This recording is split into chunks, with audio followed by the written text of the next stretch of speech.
I recently made a presentation to the seniors at the Oak Ridge High School on the integration, the history of the integration in Oak Ridge. I'd like to share that with you now.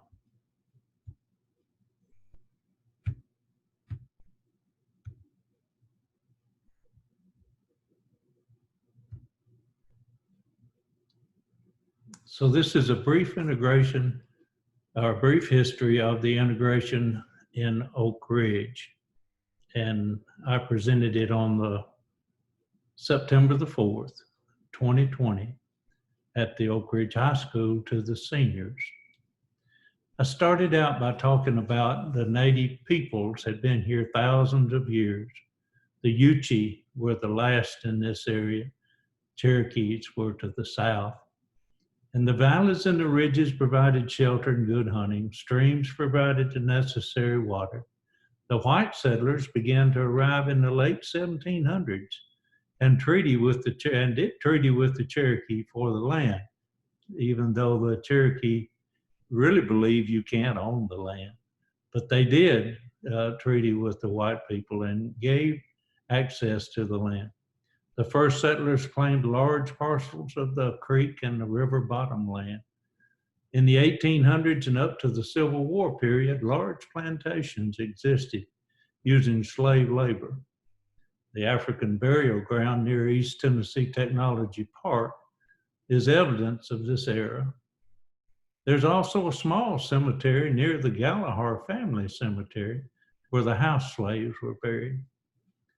By 1942, 1,000 farms were located in this area, and some 3,000 people lived in the communities. It was fairly well isolated and self-supporting, with only a few general merchandise stores. There were several small communities with churches and schools: Robertsville, Wheat, New Bethel, New Hope, Scarborough. Those were the names of the communities. It's interesting to note that Elsa was not a community name, but merely a railroad siding constructed when the railroad tunnel was being built beneath the Black Oak Bridge. There was one small community of African Americans located near where Cedar Hill Park is located today. Woods Chapel was the name of the church there. This is a picture looking at the front of the church, Woods Chapel. And this one is looking from the rear at the side of the church building that was there before Oak Ridge. Elijah Woods was a Civil War veteran. He was a Union colored heavy artillery. His tombstone is the lone one in the Woods Chapel Cemetery, located near the intersection of Michigan Avenue and Outer Drive.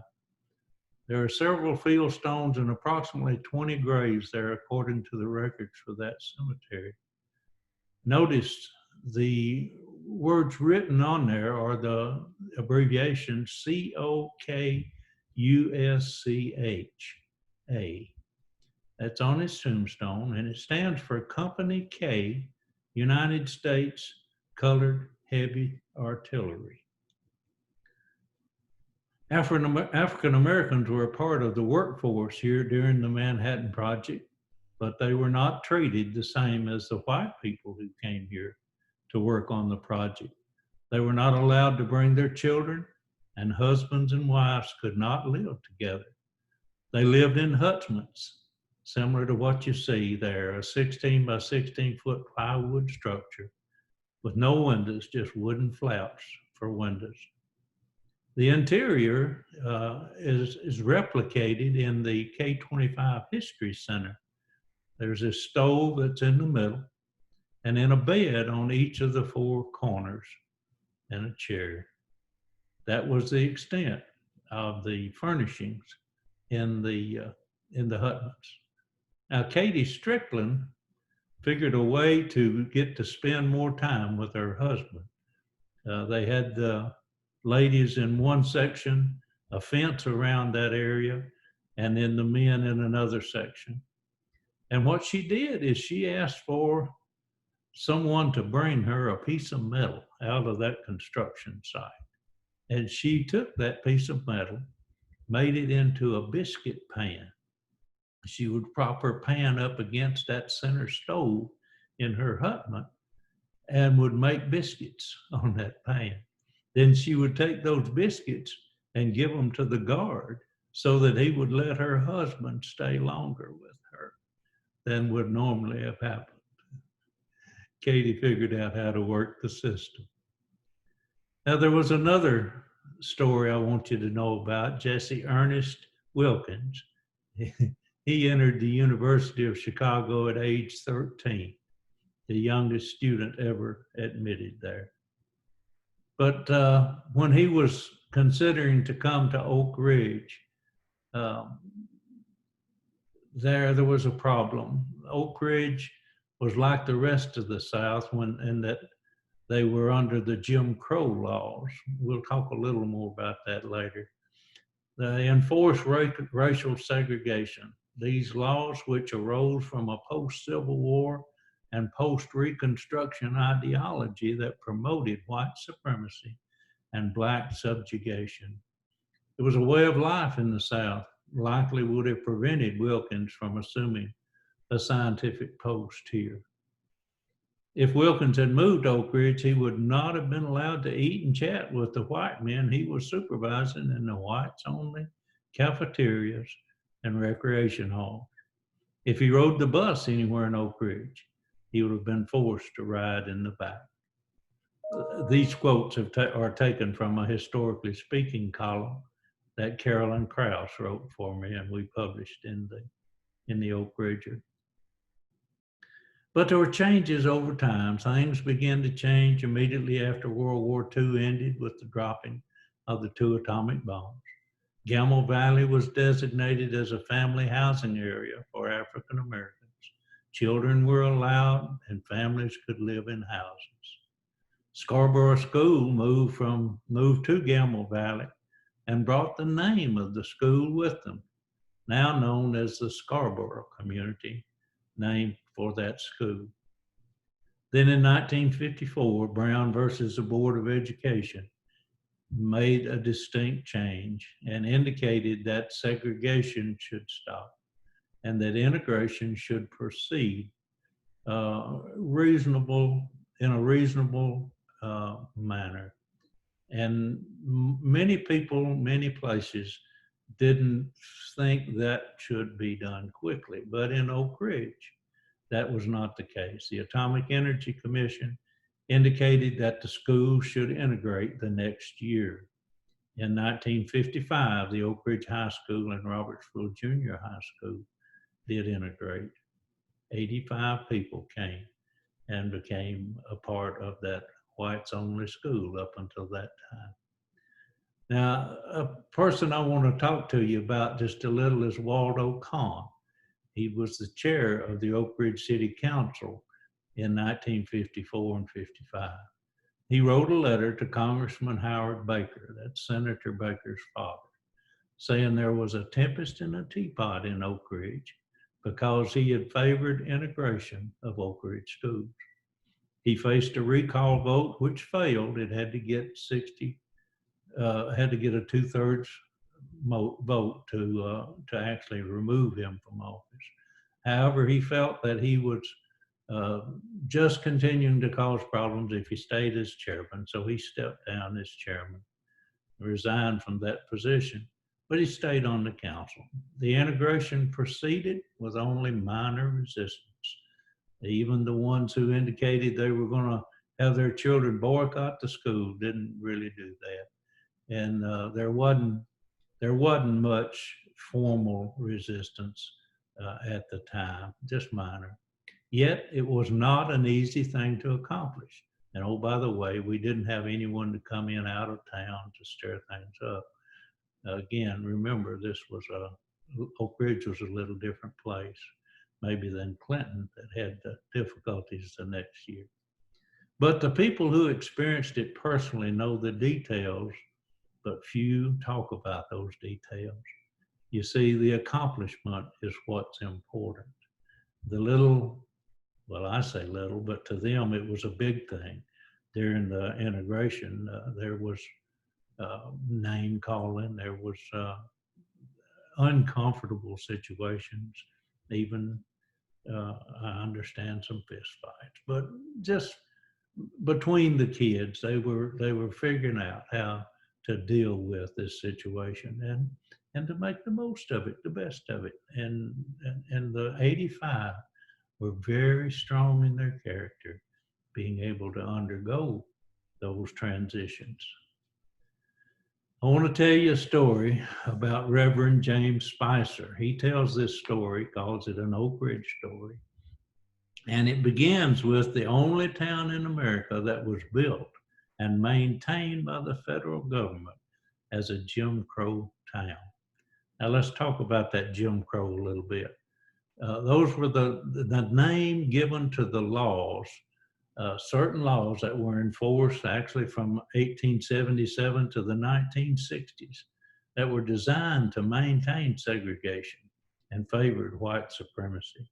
Even though the country was trying to move toward a better relationship, toward ending slavery in the 1860s and beginning the Reconstruction and trying to move forward, there were those that were in power who did not want to see that happen. So they passed these laws called Jim Crow laws. Interestingly enough, they started in the North, but they did actually have more effect in the South for a longer period of time than they did in the North. Now, integration in Oak Ridge continued to be a struggle even after the landmark 1955 desegregation of 2 schools. On one occasion, Mayor Bob McNeese and Reverend James Spicer, who wrote the story I told you about, decided to go to Atlanta and meet with the Davis brothers. They owned a cafeteria here in Oak Ridge, and they were trying to integrate the Reverend Spicer and the Mayor McNeese were trying to integrate the restaurants. And they knew if they could get the Davis brothers to integrate that large cafeteria, that would go a long way toward their goal. So they went to Atlanta and went in to see the Davis brothers. The meeting in Atlanta did not go well. Both Davis brothers were adamant. They were not about to integrate their restaurants, and they escorted the mayor and the preacher out of their office. Now, the mayor, as Reverend Spicer tells us, was hot and he was easily agitated and had a temper. And he was angry about this getting kicked out of the office and the fact that they weren't paying any attention to them and they weren't going to integrate. So he was just fuming about that all the way back to the airport, even when they got on the plane. Now, when they got on the airplane, the mayor was sitting at one window seat and the reverend was over at the opposite window seat on the same line, but across the aisle.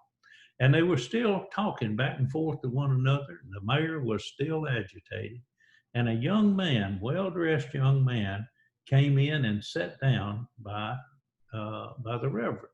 And he was listening to, I mean, you couldn't help but hear what was going on. So he asked the reverend, he said, "Where are the two of you from anyway?" And they told him Oak Ridge. And they went ahead, and since he entered in the conversation, they told him all about trying to get the Davis brothers to integrate their restaurant and how they'd gotten kicked out of their office. Well, a few days later, Gene Joyce, who was an Oak Ridge lawyer, called James Spicer to his office to tell him that the Davis brothers had agreed to integrate not just a restaurant in Oak Ridge, but all of their restaurants in the South. You see, they were the chair of the Southern Restaurants Association, and they were able to influence that.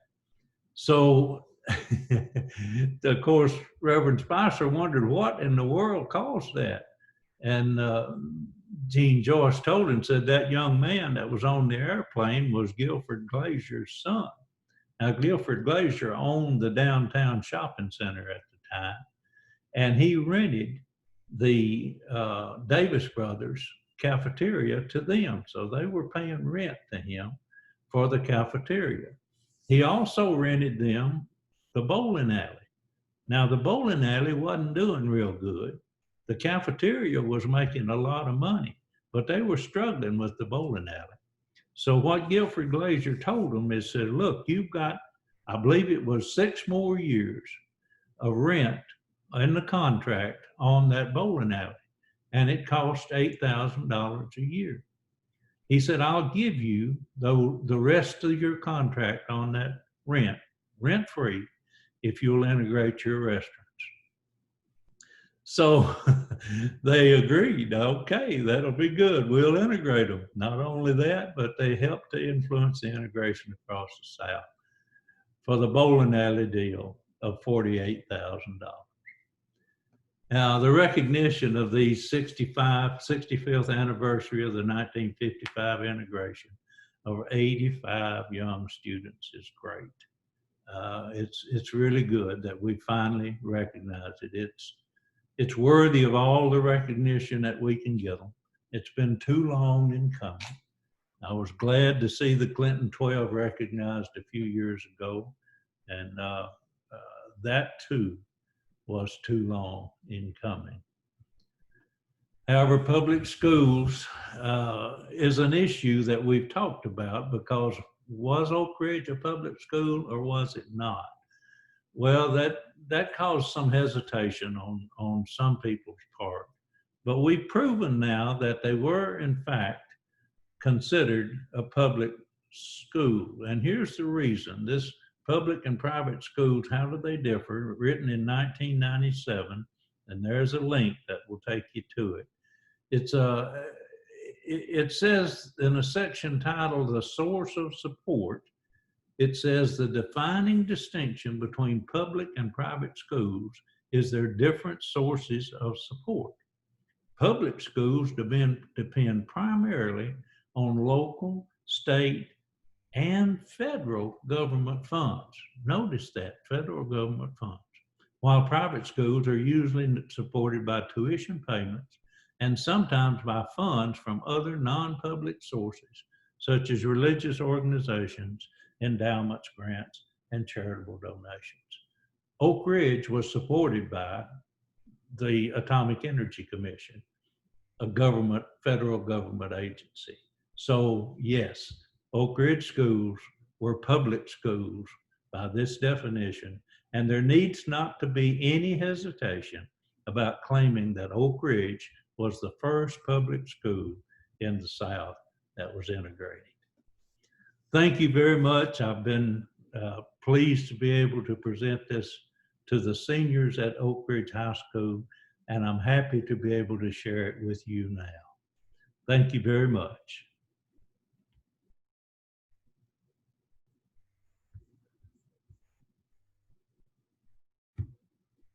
I hope you enjoyed that. It was a lot of fun for me to present it to those high school kids.